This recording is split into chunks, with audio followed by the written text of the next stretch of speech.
Okay, now we're finishing up butterfly half guard. So we gotta talk about strategy. We've gone over the techniques, we've gone over the groundwork, we've been touching on strategy this whole time, but if you're kind of looking at this in a system-based approach, this is the way that I recommend it, but you can switch this up in any way that you feel is best, okay? So again, butterfly guard, it's gonna be pretty difficult to get grips on somebody unless you got really strong grips or you're ahead of the opponent, or if you just got more experience than they do. You're gonna have to get an angle on them, okay? So that's why we're coming to butterfly half guard. Make sure that you have your frames set up appropriately. For my first attack, my step one is usually attacking this far arm.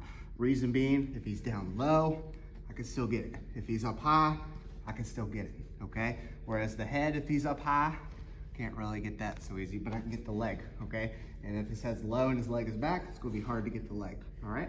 So you can get a 2-on-1. This comes to preference. I usually like the arm drag grip because it's going to control his elbow and his shoulder line. But you can get 2-on-1 wrist with your palms facing down, with your palms facing up, okay? And we can go into the 2-on-1 series, but depending on his reaction to this grip, it could change up my strategy. So if his head is low, as it is here, if I'm not able to get the grips, I'm going to be switching to our collar tie and face drag techniques where you kick out and pull back into here, okay? And vice versa. I get the 2-on-1, he's pulling his arm away. I can go in on the leg now, okay? But this all is initiated with this 2-on-1 grip, okay? But don't forget, we're gonna be chaining techniques here. It's not gonna be 1, 2, 3, and you get it every single time. It's gonna change up depending on your opponent's reaction. I get the 2-on-1. He has his legs back, his head is low. I'm gonna be switching to a face drag. You feel this is coming, so he pushes off of the mat, postures up, and I'm going right in on the leg. He sprawls this leg back. I can either go to the 2-on-1 or switch to the collar tie, okay?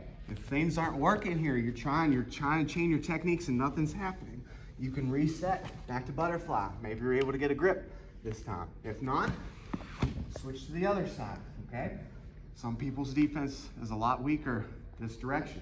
You might have a lot more success attacking from this side here, okay? So don't get one-dimensional with your attacks. I recommend starting with the 2-on-1 grip, okay?